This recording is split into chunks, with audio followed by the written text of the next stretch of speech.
বিসমিল্লাহির রহমানির রহিম। প্রিয় দেশবাসী, আসসালামু আলাইকুম ওয়া রাহমাতুল্লাহি ওয়া বারাকাতুহু। আপনারা পৃথিবীর যে যেখান থেকে শুনছেন সবাইকে আজকের এই অধিবেশনে, আজকের আমার এই লাইভে স্বাগতম জানাচ্ছি। আপনারা জানেন যে আমি যে বিষয়টি আজকে এখানে দিয়েছি সে বিষয়টি সম্পর্কে আপনারা সকলেই অবগত আছেন।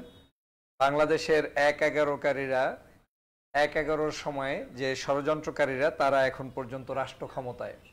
আমি এই বিষয়টি নিয়ে আজকে লাইভে অত্যন্ত আলোচনা করার চেষ্টা করব। আপনাদের সাথে থাকার জন্য সবাইকে সাধুবাদ, মোবারকবাদ, ধন্যবাদ জানাচ্ছি। শুরু থেকে শেষ পর্যন্ত যারা লাইভে থাকবেন তারা আমাদের এই লাইভটি শেয়ার করে আমাদের সাথে থাকবেন।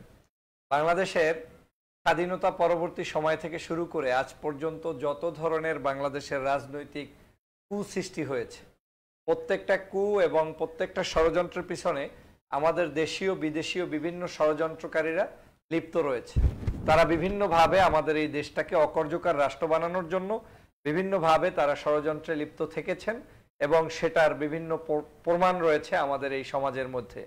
রাজনীতিকে কলুষিত করার জন্য বাংলাদেশের এই রাজনীতিটাকে, বাংলাদেশের এই স্বাধীনতা, সার্বভৌমত্ব, এই রাষ্ট্র থেকে জাতীয়তাবাদ, ইসলামী মূল্যবোধকে কুলুণ্ঠিত করার জন্য, ভুলুণ্ঠিত করার জন্য, নষ্ট করে দেওয়ার জন্য, নস্যাৎ করে দেওয়ার জন্য বিভিন্ন সময় নামে বেনামে, কখনো ছদ্মনামে, কখনো রাজনৈতিক নামে, কখনো সংগঠনের নামে, কখনো স্বাধীনতার চেতনা বিক্রি করে বিভিন্ন নামে এভাবে ষড়যন্ত্র আমার দেশের বিরুদ্ধে হয়েছে, আজ পর্যন্ত চলছে। তার মধ্যে একটি উল্লেখযোগ্য ষড়যন্ত্র হচ্ছে ১-১১ আজকের এই ষড়যন্ত্র। গতকালকের এই দিবসটি ছিল বাংলাদেশের জন্য একটি অত্যন্ত গুরুত্বপূর্ণ দিন। যেই দিনটি ২০০৭ সালের জানুয়ারি মাসের এই ১১ তারিখে বাংলাদেশে একটি অবৈধ সরকার ক্ষমতায় এসেছিল।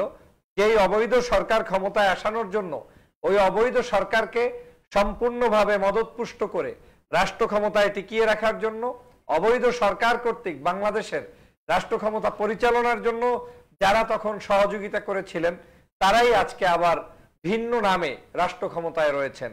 আজকের যে আওয়ামী লীগ সরকার রয়েছে, এই সরকারই ১-১১ সেই সময়ের ১-১১কে বাংলাদেশে সৃষ্টি করার জন্য তাদের অবদান রয়েছে। তারাই তৎকালীন সময়ে আমার দেশের স্বাধীনতা, সার্বভৌমত্ব বিক্রি করে দিয়ে একটি অবৈধ অগণতান্ত্রিক পদ্ধতিতে আজকে এই সরকারকে তারা সাপোর্ট করেছিল। ১-১১ সরকারের পটভূমিতে আমি আলোচনা করার পূর্বে দুই একটি বিষয় আপনাদেরকে শেয়ার করতে চাই। আজকের আলোচনাটা আপনাদের হয়তো অনেকের কাছে ভালো লাগবে, আবার অনেকের কাছে ভালো লাগবে না, কিন্তু আমি আজকের এই আলোচনাটা আমাদের বাংলাদেশের কি কারণে এই ঘটনাগুলো ঘটে থাকে সে ব্যাপারে একটু চিলচেরা বিশ্লেষণ করার চেষ্টা করব। আপনারা যদি সাথে থাকেন, সহযোগিতা করেন, আমি বিশ্বাস করি আজকের আলোচনাটা দিয়ে আপনি এবং আমরা সকলেই উপকৃত হব। বন্ধুরা আমার, আপনারা জানেন বাংলাদেশ স্বাধীন হয়েছিল। স্বাধীনতার পরবর্তীতে ১৯৭১ সাল থেকে শুরু করে মরহুম শেখ মুজিবুর রহমানের মৃত্যুবরণের আগ পর্যন্ত বাংলাদেশ, আমি ওই চ্যাপ্টার আলোচনা করতে চাই না, এক ধরনের রাষ্ট্র ব্যবস্থা ছিল তাদের। সেই সময়কার পরে, তার মৃত্যুর পরে যখন বাংলাদেশে নতুন করে আবার মাথাচাড়া দিয়ে সে একটি মহল, যারা স্বাধীনতা যুদ্ধ চায়নি, যারা এদেশটাকে ভারতের কাছে তুলে দিতে চেয়েছিল, যারা এদেশটাকে ধ্বংস করতে চেয়েছিল, তারাই কিন্তু শহীদ রাষ্ট্রপতি জিয়াউর রহমানকে জিম্মি করে তারপরে আপনারা জানেন যে সিপাহী জনতার বিপ্লব যে হয়েছিল, সেই সিপাহী জনতার বিপ্লব করে জনগণ কিন্তু শহীদ রাষ্ট্রপতি জিয়াউর রহমানকে মুক্ত করতে চেয়েছিল, মুক্ত করে এনেছিল। কিন্তু এই সিপাহী জনতার বিপ্লব যেটা হয়েছিল, সেই সিপাহী জনতার বিপ্লবের সাথে যদি আপনারা মিলাতে চান, সেই সময়কার প্রেক্ষাপটে বাংলাদেশকে একদল কুচক্রী মহল এদেশ থেকে জাতীয়তাবাদী শক্তি, ইসলামী মূল্যবোধের শক্তি, গণতান্ত্রিক শক্তিকে ধ্বংস করে দেওয়ার জন্য তৎকালীন সময়ে কিন্তু শহীদ রাষ্ট্রপতি জিয়াউর রহমানকে তখন তারা অবরুদ্ধ করেছিলেন। তখন তারা সেনানিবাসের মধ্যে তাকে আটকে রেখেছিলেন, গৃহবন্দী করেছিলেন, এবং জনতা এবং মানুষ, সাধারণ জনগণ এবং সেনাবাহিনীর তৎকালীন চৌখাস নেতাকর্মীরা, তাদের সেই সময়ের সদস্যরা তাকে কিন্তু সেখান থেকে উদ্ধার করেছিল। সেই উদ্ধারটা করার সময় কিন্তু শহীদ রাষ্ট্রপতি জিয়াউর রহমান তথা তৎকালীন সময়ের বাংলাদেশের জাতীয়তাবাদ, ইসলামী মূল্যবোধের শক্তিরাই কিন্তু এদেশটাকে রক্ষা করেছিল। তখন কিন্তু সেই সিপাহী জনতার বিপ্লবের সময় কিন্তু নারায়ে তাকবীর আল্লাহু আকবার ধ্বনি দিয়ে, বাংলাদেশ জিন্দাবাদ ধ্বনি দিয়ে বাংলাদেশের সিপাহী এবং জনতা ভাই ভাই একসাথে স্লোগান দিয়ে তৎকালীন সময় কিন্তু সে একটি কূ থেকে বাংলাদেশকে রক্ষা করেছিল এবং বাংলাদেশটি আজকে সেখান থেকে রক্ষা হয়ে এই পর্যায়ে চলে এসেছে। বন্ধুরা আমার, যদি সেদিন সিপাহী জনতার বিপ্লব সত্যিকার অর্থে সাধিত না হতো, সেদিন যদি সেই সিপাহী জনতার বিপ্লব সত্যিকার ভাবে প্রতিষ্ঠিত করতে না পারত, তাহলে আজকে বাংলাদেশ নামক এই রাষ্ট্রটির জন্য এখন যে পরিমাণ স্বাধীনতা রয়েছে, মুসলমানদের অস্তিত্ব রয়েছে, ইসলামিক পিপলদের অর্গানাইজেশন রয়েছে, কৃষ্টি কালচার কার্যক্রম রয়েছে, সকল বহুদলীয় গণতন্ত্র রয়েছে, সেটা কিন্তু প্রতিষ্ঠিত হওয়া সম্ভব ছিল না। আজকে সেই রেস টেনে যখন তারা কুচক্রীরা তৎকালীন সময়, তখন তারা সফল হতে পারেনি। তারা সফল হওয়ার জন্য আবার নতুন করে ষড়যন্ত্র লাগতে লাগলো। বাংলাদেশ নামক রাষ্ট্রটির বিরুদ্ধে বিভিন্ন ষড়যন্ত্র করতে গিয়ে বাংলাদেশে এরশাদের সেই সামরিক শাসন জারি হলো। আবার বাংলাদেশে নির্বাচন ব্যবস্থার মধ্যে দিয়ে দেশনেত্রী বেগম খালেদা জিয়ার যেই ক্ষমতায় এসেছেন, প্রথম বাংলাদেশে গণতান্ত্রিক পদ্ধতিতে কোন নির্বাচনের মধ্য দিয়ে তিনি কিন্তু রাষ্ট্র ক্ষমতায় সে 1991 থেকে 96 পর্যন্ত যখন তারা এসেছিলেন, সেই সময়ের আপনারা কিন্তু ইতিহাস আপনারা জানেন। কিন্তু আবার 96 পরে আবার এদেশে একটি ষড়যন্ত্রকারীরা নির্বাচন ব্যবস্থাকে ভণ্ডুল করে দিয়ে নতুন করে ষড়যন্ত্র পাকিয়ে তারপরে ক্ষমতায় এসেছিল।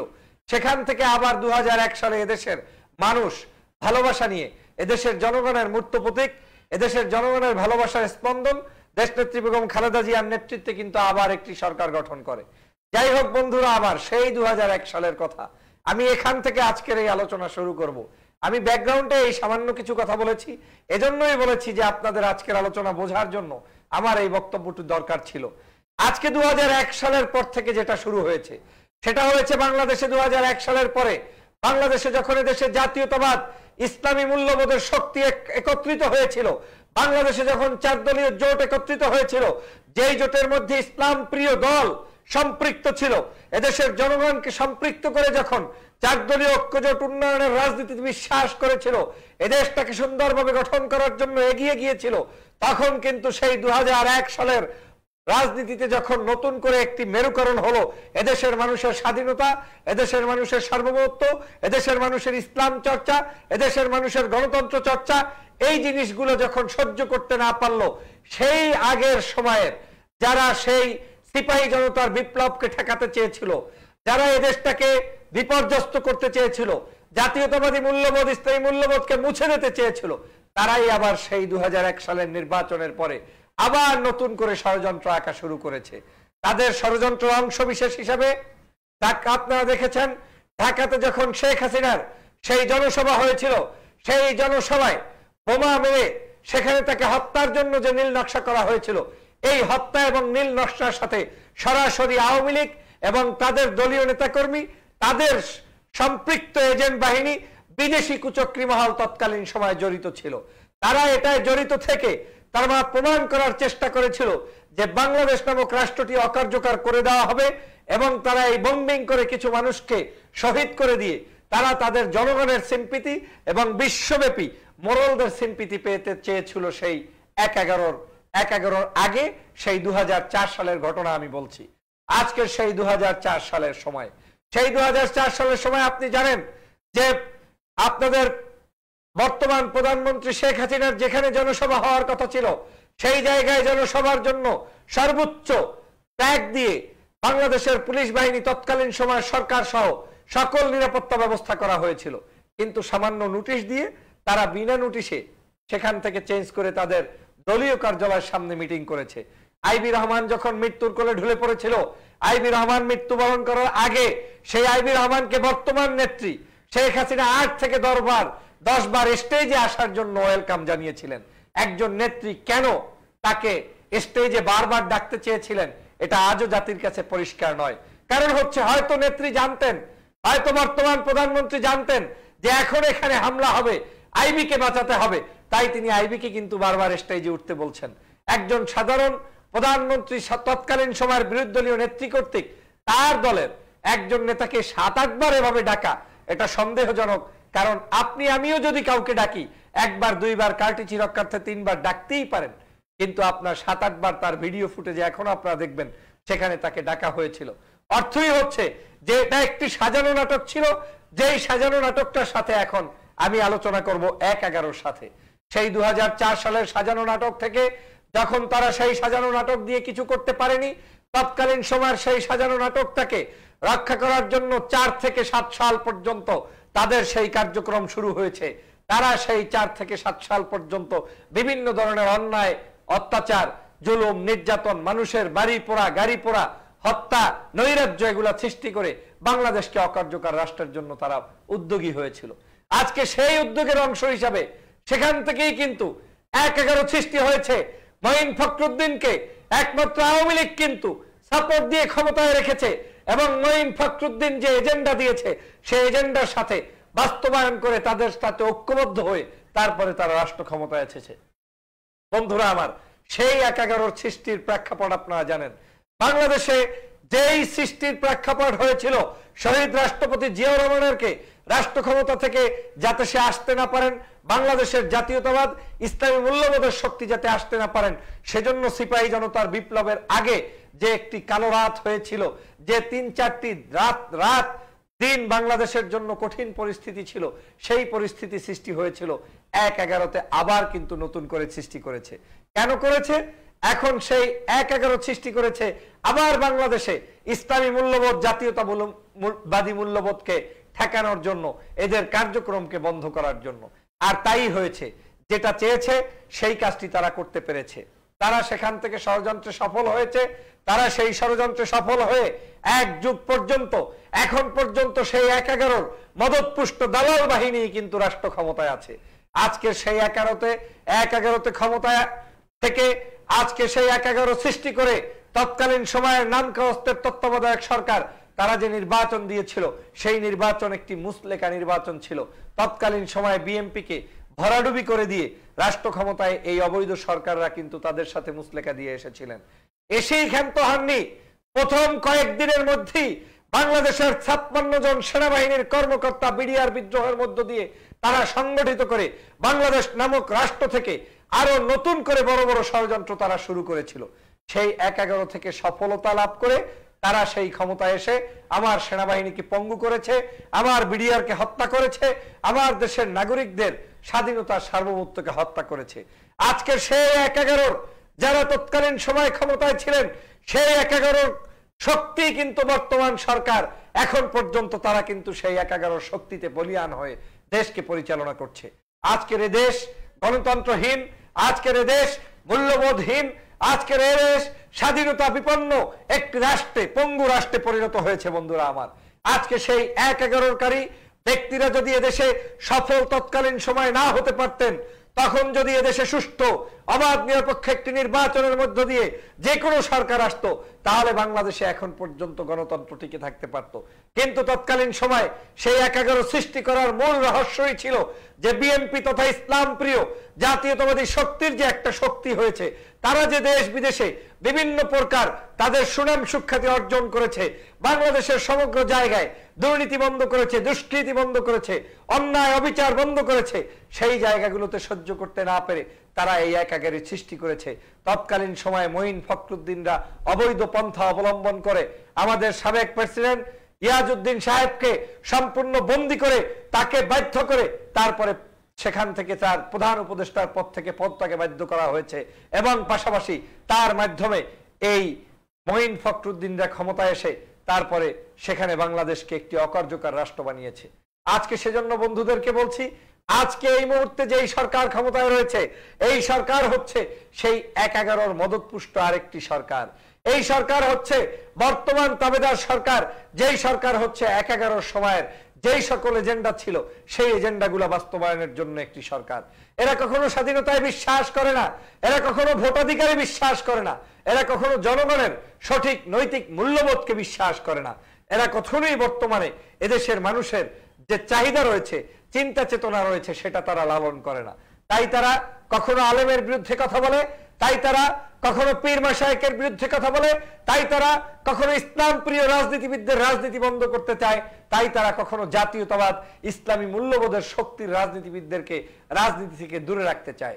আজকে সারা দেশে জুলুম, নির্যাতন, হত্যা, অবিচার যা কিছু সূচনা হয়েছে, এই সব কিছুর পিছনে আজকে সেই মঈন ফখরুদ্দিনদের ১-১১ থেকে যে পাওয়া যে জায়গাটি তৈরি হয়েছিল, সেই জায়গাটি কন্টিনিউ করছে বর্তমান সরকার।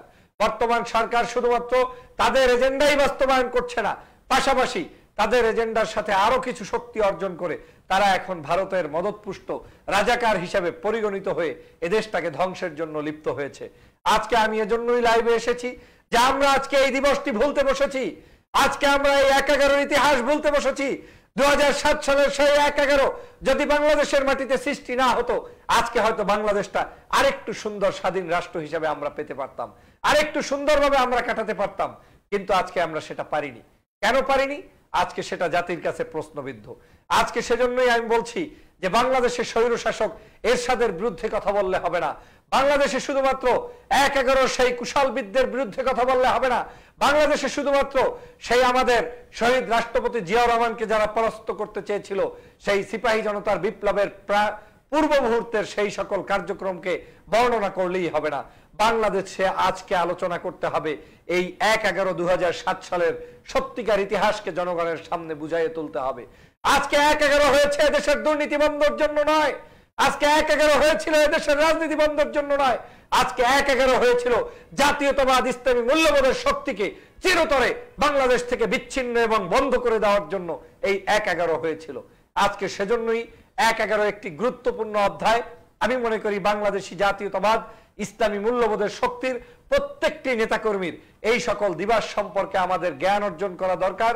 আমি আপনি সকলে আমাদের মধ্যে এই জায়গাগুলোতে জানতে হবে কারা ষড়যন্ত্র করেছিল, ওদের হাত কোথায় ছিল, ওরা কেন ষড়যন্ত্র করেছিল, ওদের সাথে বর্তমান সরকারের কি সম্পর্ক রয়েছে, তৎকালীন সময় মঈনুল আহমেদ ভারতের সাথে কি সম্পর্ক ছিল, তৎকালীন সময়ের সেই সেনাপ্রধানের সাথে কি সম্পর্ক ছিল, ফখরুদ্দিনের সাথে কি সম্পর্ক ছিল, তৎকালীন সময় তারা এই দেশটাকে বিক্রি করতে কেন চেয়েছিল, কাদের কাছে বিক্রি করতে চেয়েছিল, সে বিষয়ে আমাদের বিস্তর আলোচনা করার যথেষ্ট প্রয়োজনীয়তা রয়েছে। যাই হোক, আজকের এই লাইভে সংক্ষিপ্ত সময় আমি একটি কথাই বলবো, আজকে বাংলাদেশে যত দুর্যোগ শুরু হয়েছে, আজকে বাংলাদেশে যত অন্যায় শুরু হয়েছে, আজকে যত ধরনের ষড়যন্ত্র চলছে, এর সবকিছুর সূতিকাগার হচ্ছে ওই জায়গায় মিশ্রিত, সেটা হচ্ছে ১-১১ ষড়যন্ত্রকারীরা।